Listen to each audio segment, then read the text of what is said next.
Welcome back to Twin Football, the YouTube channel that covers the NFL, the Premier League, a little bit of college football, especially this time of year. But today, Friday, December 20th, is going to be all about the Premier League. The festive period is upon us. We got Jacob back with us to do our picks and predictions for match week 17 in the Premier League. Thank you very much for joining us. Let's go ahead and dive straight into it as Villa, finally having a week off in their busy schedule, will host the champions, Manchester City. Jam, who do you got in this one? Some injury updates as well. Yeah, kind of a spicy one to start the weekend with the half-noon kickoff. Aston Villa taking on Manchester City. Both these teams haven't had the best run of form in the last couple months, one more than the other one. Aston Villa has rebounded from that winless streak that they had going on in the Premier League. Manchester City still desperate to get back to winning ways. Villa are coming off a 2-1 loss, though, against Nottingham Forest. They were winning 1-0, then allowed 2 goals in the final 5 minutes to manage to lose the game. Emi Martinez had one of the saves of the season.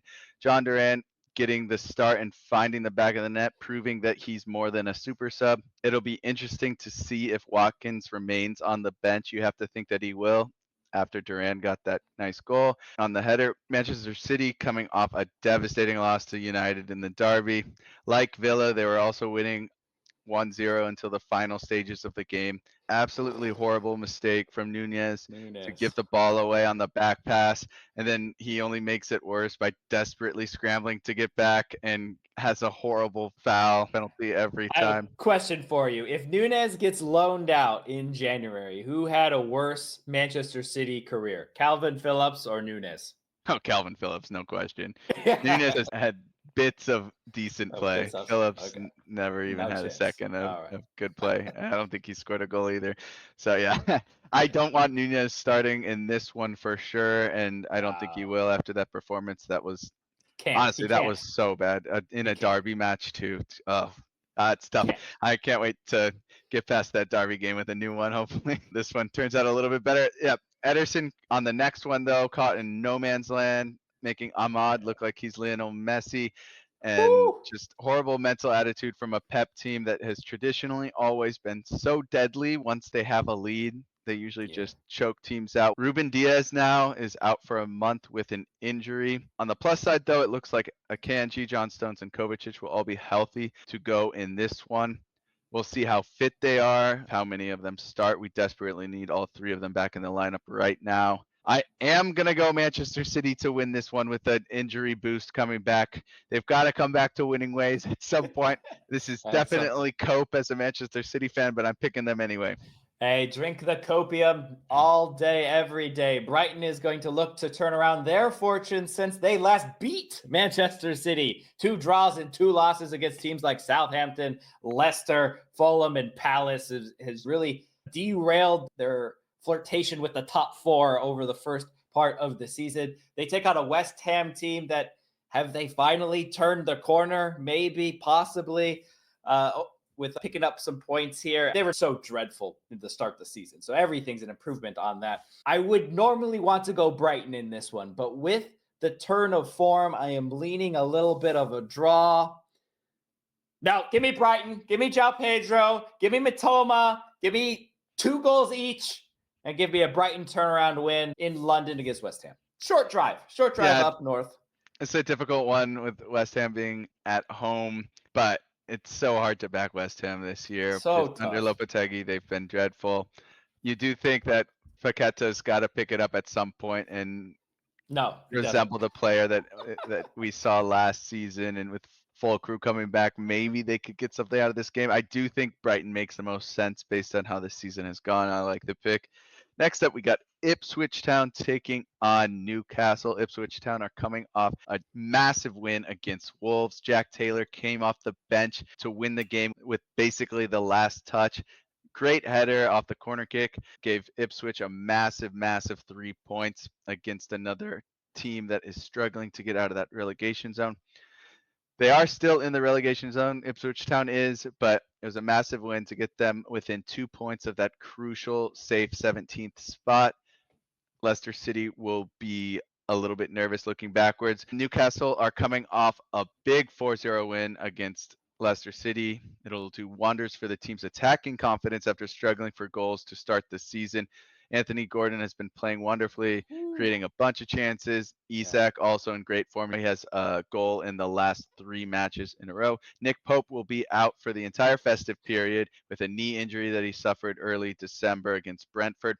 Dubravka didn't have much to do against Leicester City. He was able to stop that one shot on target that they mustered. He's probably expecting a similar game this weekend, and so am I. I'm going Newcastle. Newcastle, I think, has turned it here. I think they'll put a nice run in this festive period together. Brentford looking to keep their nice run at home, the best home team in the Premier League. 26 goals for, 0 losses on the season at a home team. They go and deploy that back four and run at you. Not too long ago, we were talking about, can they keep up the streak of scoring within 2 minutes at home? Just seems like you started 1-0 down every time you went to Brentford, and they have kept it flowing throughout the whole season. They welcome a Nottingham Forest team who has gotten some great results on the road this year, including games against Arsenal and Chelsea. They are the 3rd best away team in the Premier League in terms of points, but they do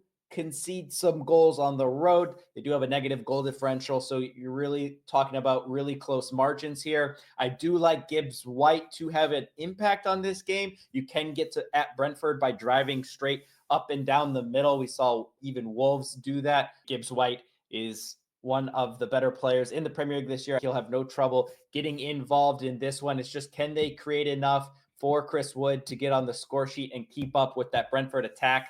I don't think they will. I like a 2-1 win here at home for Brentford to keep their flying form at home. I could see a draw, but I do like Brentford to edge it. That should be a good one. Brentford's always tough at home. Nottingham Forest has been so good, though. I don't know.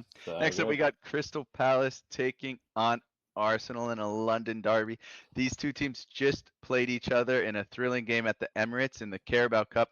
Woo! Palace were leading at halftime, but Gabi Jesus with a second-half hat-trick gave the Gunners the win to advance in the Cup.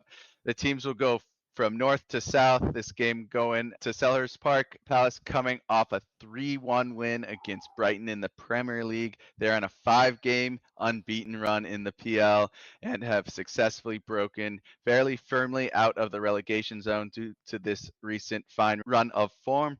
Arsenal coming off a disappointing 0-0 draw against Everton in the Premier League. They need to sign a striker in January.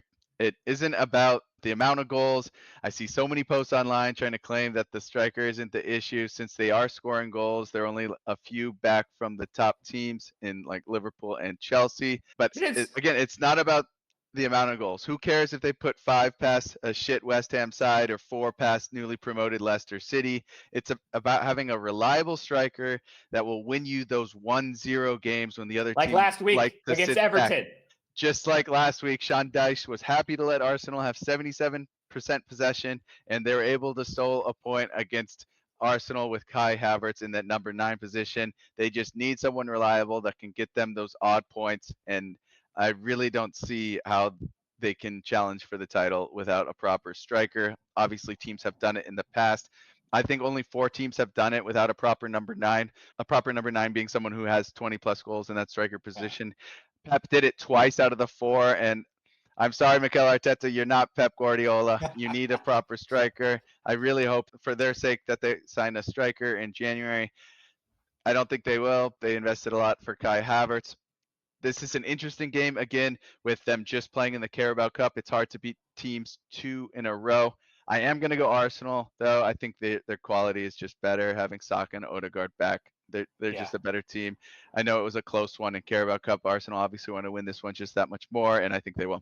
Yeah, he's also not Thomas Tuchel winning the Champions League with Kai Havertz sitting up top either, so that's fine. Instead, he took a 0-0 loss to Everton, who has had a great turn of defensive form of late. We know Sean Dyche always wants to play defensive. You take that Manchester United game out of it. Yes, they conceded 4 goals. We're just going to take that out. Only conceded 1 goal in 450 minutes. Otherwise, that was against Fulham, who have been on a red hot turn of form themselves. Everton, Branthwaite, and Tarkowski have been absolutely fantastic since Branthwaite has been able to come back and get his feet back under him after his injury. Yes, Ashley Young is still starting at right back. I still don't understand it. It'll definitely have some problems this week on whoever starts on that left-hand side for Chelsea. I'm thinking it'll be Jadon Sancho. Cucurella, however, will not be there. He has been arguably Chelsea's best player over the last couple of games. He's been everywhere, winning the ball back high up the field, getting in the assists, getting in the box and scoring a header in midweek as well. He has been absolutely fantastic for Chelsea over the last couple of games, but he will miss this due to a suspension. Chelsea got the mentality monster off of their back last time out against Brentford. 2-1 winners at home. First time beating Brentford in over 3 years at the Bridge. They will travel to Everton, who will be stingy in this one, but really only 1 goal is needed for this, because as good as Everton have been on the defensive end, outside, again, that game against United, they haven't been scoring goals. They haven't been scoring enough goals. Opposite problem now. Exactly. And Chelsea hasn't failed to score in any of their away games in the Premier League, including 4 against Tottenham last time out, 5 against Southampton before that. So I do like Chelsea to get a goal guaranteed here in this one. Now, if Everton is going to have a chance here, it is going to rely solely on the shoulders of Dwight McNeil and not in open play, but from set pieces. His delivery into the box to allow those big foreheads to get onto it is fantastic. Everton actually one of the top 10 teams in all of Europe when it comes to set pieces and getting a goal that way. Chelsea's makeshift center back pairing with Fofana being out hasn't been the best over the last couple of weeks in terms of dealing with set pieces. So that would be Everton's way into this one. But I do think Chelsea have the opportunity in this game to go top of the Premier League with a win. They do it. Give me Chelsea. Give me all 3 points. And give me the top of the Premier League. Who had that in their bingo card for the first half of the season? Top at Christmas! Top at Christmas! Let's go! Yeah, Seamus Coleman made the bench for the first time against Arsenal last week. It was great to see him back. He didn't get any minutes, but he is getting more fit. I would love to see him play in this one and see how that Everton defense looks when they're finally fully healthy. They've been dealing with so many injury problems Sean Dyche has with his important defenders. But you're right. They need to find goals, and I think Chelsea's just scoring more of them than anyone. I like the pick.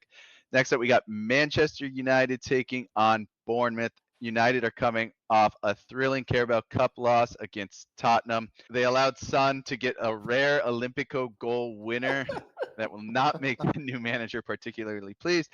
In the Premier League, I can't exactly remember what happened last weekend. Perhaps the game was delayed due to weather, like the one at the Merseyside derby, something like that. Who knows? It has been an up and down ride for the new manager so far, but it looks like he's slowly figuring out what players work for his system and which players do not. I'm looking at you, Rashford. He will leave on loan in January after not making the cut in tryouts for Amorim. There's clearly been a dressing room issue with this club for the past few years. You see the Sancho drama last year, Rashford drama now. It's hard to see who to blame. It doesn't look like it was a Jadon Sancho problem now. He's doing pretty well with Chelsea, but who knows? There was something not working in the United dressing room.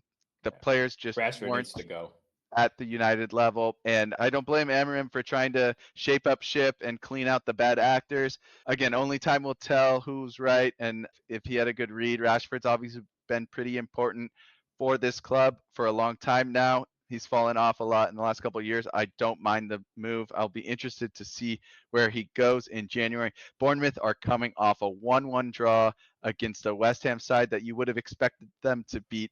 They had almost 30 shots in the game, but only managed the 1 goal in the 90th minute to save a point. Super unfortunate penalty. The handball on the cross from Wan-Bissaka. It just glances off Tyler Adams' arm. His arm was up, and it was really stupid for him to put it there. It was nowhere close to a natural position, but it really just glances off his arm. Like Fulkrug still got on the end of it and had a really good chance at goal. Definitely felt like it was a little harsh. You absolutely see those calls go either way, so a little bit frustrating if you're a Bournemouth supporter. Fulkrug honestly should have just scored the header, and we wouldn't need to have talked about this, but Yeah. he just sent it right at Kepa. Enes Unal with an absolutely brilliant free kick to save the point. That'll do loads for his confidence. He's been mostly used exclusively off the bench. It'll be really interesting to see It's if called super sub. It's called a it, super sub. it'll be interesting to see if that free kick though maybe makes him a starter on the weekend. We'll have to see. I like Evan Nielsen. I think he's been good for the club. I know you would like to see Enes Unal here. I'm really excited for this game. I think it's going to be a really good one. I'm giving the slight edge to Bournemouth, the away side. I could see it United pulling off the draw since it is at Old Trafford, but I'm going Bournemouth. They just seem like the better squad right now. What a week for United. You go from the thrill of the Derby win to, I don't even know what you call a 7-game thriller where mistakes were left, right, and center.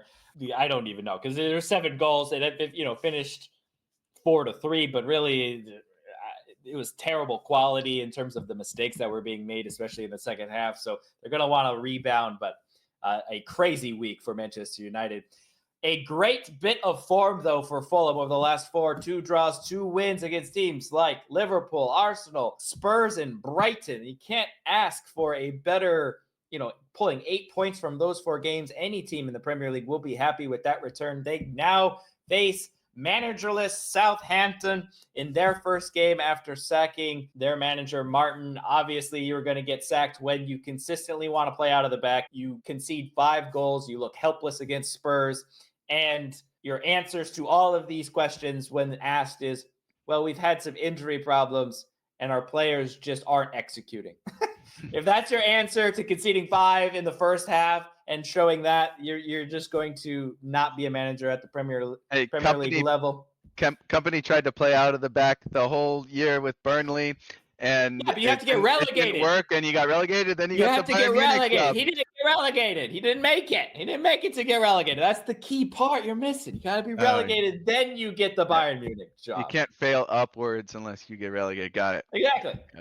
That's exactly it. I can't see anything but a Fulham win. Iwobi, Anthony Robinson had an amazing performance against Liverpool, up and down, making Trent Alexander-Arnold look slow, look lethargic, just running right by him, getting those crosses in. Iwobi has also been on fire of late during these 4 games. Good stretch of form for them, 2 wins, 2 draws. So give me Fulham comfortably at home, despite the managerial bounce. It is interim manager for now. They do look like they are going to hire even Juric, not in time for this game. So give me Fulham at home, all 3 points. Yeah, Fulham's been great. They've been even better at home. I like the pick.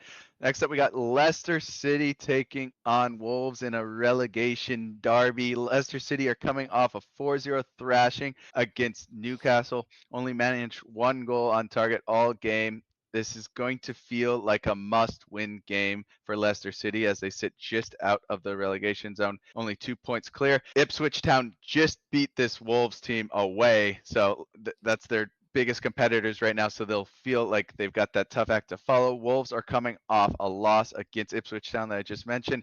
It was enough to see Gary O'Neill get sacked. Can't blame them for wanting a different manager after spending pretty much the entire season in the relegation zone. A lot of people love Gary O'Neill. I'm sure there's mixed feelings on that one, but when you spend the first half of the season in the relegation zone, you can't really blame the owner. The new manager has decided to leave the Saudi Pro League and join Wolves after just about a year and a half at the helm of El Shabab. He has never coached a side for more than a couple years. The 56-year-old has already changed teams 10 different times and coached in 7 unique countries. He's not lacking for diverse experiences, but the lack of longevity is a little worrisome. He does have 3 league titles, 2 in Portugal with Porto and 1 in Greece with Olympiacos.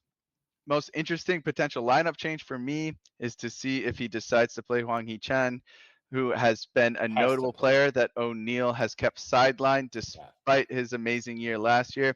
With this new managerial boost, I like Wolves winning this one, but I can see this going any which way. Yeah, you would want to see what you can do to score more goals. It usually seems like the answer when you sit in the relegation zone. But Wolves have scored more goals this year than Newcastle have. It's conceding 40 that has been really the big problem for them. But Leicester also has that problem. So I like a big scoreline here, but managerial bounce gives Wolves 3 points. I can agree with that. Tottenham has been the essential ingredient in games with high scoring lines. 4-3 against United in the cup to make the semifinal. 4-3 against Chelsea, 5-0 against Southampton. Those are just their last 3 games. They are welcoming a Liverpool team who, after the Konate injury, has been a little touch and go on the road. A grind out performance against Girona in the Champions League a couple of weeks ago. Then obviously you have the draw last time out against Fulham. Yes, Fulham are in red hot form, like we mentioned, but you are Liverpool. And the red card. But And yeah, the red card as well. Not helpful. We'll see. Chiesa might come back here for this and get some minutes. The problem that I see in this game is Fraser Foster. He played in the cup against Manchester United and terrible mistakes. Absolutely terrible mistakes. Open the door for United to get back into that one. The back line is injured. They really don't have much choice there. And just pushing them, rushing people back from injury, and it's not helping. But they are scoring goals. They are scoring a lot of goals, including Sonny with the Olympico against Manchester United, like you mentioned. He's going to be key in this game. We will see who starts on that right-hand side for Liverpool. They've had some issues with the right side of center back and right back. So far, you even had Gravenberch kind of drifting over to give some cover there in recent games since Konate has been out. We'll see if Trent Alexander-Arnold gets the start there. But I think Sonny will have a big game in this one. I think Salah will have a big game in this one. And I want goals, goals, goals. Give me a 3-3 draw at Tottenham Stadium for Liverpool and Spurs. This is a goal fest. We end the weekend on the best game of it, and I can't wait to watch this one. I think it's a big one for Ange Postecoglou. Huge. Are you competing for the top 6 or are you not? I think at home against the Liverpool side that obviously they're top of the league. They've been great all season, but like you said, starting to see a little vulnerability there. They need to get a point here. I don't think they have to necessarily win it. I don't think it's like a must win or anything for Tottenham, but I think that they really need to get some kind of point to get their season jump started. They're still not where they want to be on the table whatsoever, and I can't wait for this one. I hope it is 3-3. 3 points go such a big way right now in that middle section of the Premier League. Tottenham sit 10th, but 3 points outside of the top 6, and 3 points would put them down towards 14th, 15th. So 6 points total in between those 10 or so positions is absolutely insane. Draw, I think, is beneficial to both teams here, especially with Tottenham's injuries. I think a point going into it would be fantastic against obviously league leaders Liverpool, but it's going to be amazing. It's going to be fantastic. It's going to be a goal fest. Super excited. Not only do we have this full slate of Premier League games, but we got the full slate of NFL games. Go check out our picks and predictions for this NFL slate. We also have college football playoff kicking off tonight, Notre Dame, Indiana, and the full slate of Saturday. And then we get to do all this again on Monday and Tuesday with Premier League games, Christmas Day games, Boxing Day games, NFL. It's going to be fantastic. Enjoy the football, everybody.